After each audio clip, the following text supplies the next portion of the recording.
talapagobra nga along SM Malls King Ciudad San Fernando ing kasulunsungang mamonitor ning lokal na kapanibalan. Kaya ring mig positive ing karelang COVID-19 rapid test result anyang milaba sa Aldo ning Martes, May 19. Pasyag ning City of San Fernando LGU, kaya be karening meto nga magobra king SM City Pampanga, adwa king SM Telebastagan, at metong king SM City Downtown. Dapat pablasa ang king rapid test lamig positive ring apat at talapagobra ning mall.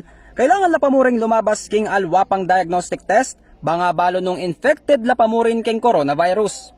Isplikada kasi ring health officials ning syudad, COVID-19 antibodies lareng medetect karing pasyente at aliwa mismo ing virus. Agpang king LGU, mig positive ya ing antibody na ning meto nga magobra king SM City Pampanga.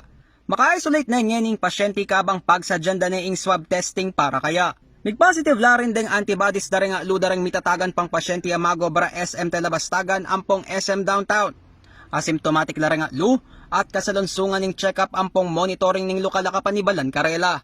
Mig contact tracing na la rin kanuka rin akayabe da rin apata SM employee king syudad bang monitor la naman. Sasadya na nga rin ning lokal na kapanibalan ning RT-PCR testing center king Green City Medical Center.